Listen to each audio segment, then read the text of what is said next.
আওয়ামী লীগ নিষিদ্ধের দাবিতে মাঝরাতে কিন্তু উত্তাল যমুনার সামনে ডক্টর ইউনূসের বাসার সামনে কিন্তু এখনো ছাত্র জনতা অবস্থান নিয়ে দাঁড়িয়েছে এবং তারা বলছে যতক্ষণ পর্যন্ত না ফ্যাসিস্ট আওয়ামী লীগের নিষিদ্ধকরণ করবে ঠিক ততক্ষণ পর্যন্ত। দর্শক আপনারা সরাসরি দেখছেন দেশমন্ত লাইভ, যেখানে হাসনাত আবদুল্লাহ সহ নাগরিক পার্টির বিভিন্ন পর্যায়ের নেতাকর্মী ছাত্র জনতা এমনকি জুলাই গণঅভ্যুত্থানে যারা আহত হয়েছেন তারাও কিন্তু এই সবাই অবস্থান কর্মসূচিতে কিন্তু অংশ নিয়েছেন। হাসপাতাল থেকে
দর্শক আপনারা দেখছিলেন জুলাই অভ্যুত্থানে আহত যারা রয়েছেন তারাও কিন্তু এই আওয়ামী লীগ নিষিদ্ধের দাবিতে যে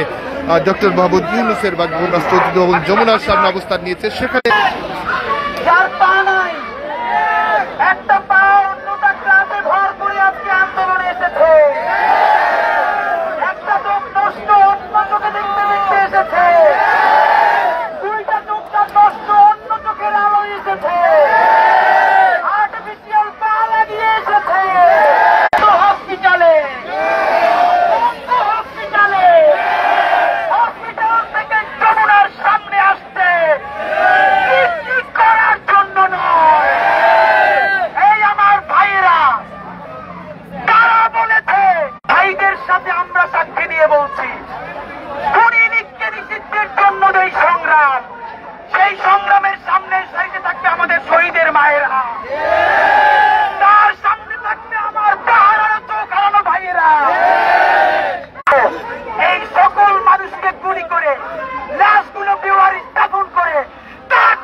মুক্তিযোদ্ধা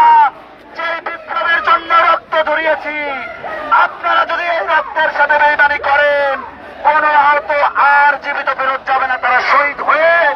তাদের স্বীকৃতি নিয়ে এই আন্দোলন আওয়ামী লীগ ব্যান করে যাবে।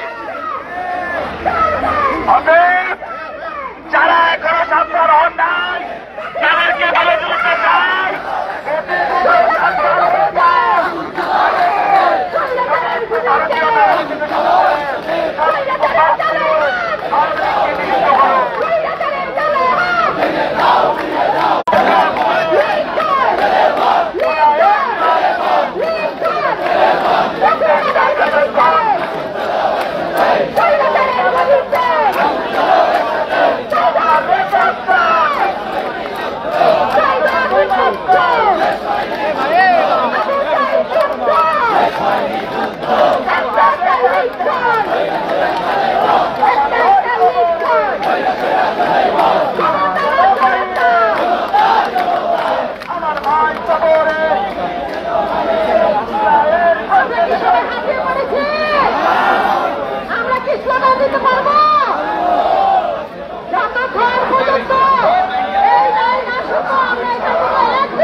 দর্শক, আপনারা দেখছিলেন যমুনার সামনে থেকে অন্তর্বর্তীকালীন সরকারের প্রধান উপদেষ্টার যে বাসভবনের রাষ্ট্রীয় অতিথি ভবন যমুনার সামনে কিন্তু শিক্ষার্থীরা ছাত্র জনতা অবস্থান নিয়েছে, যেখানে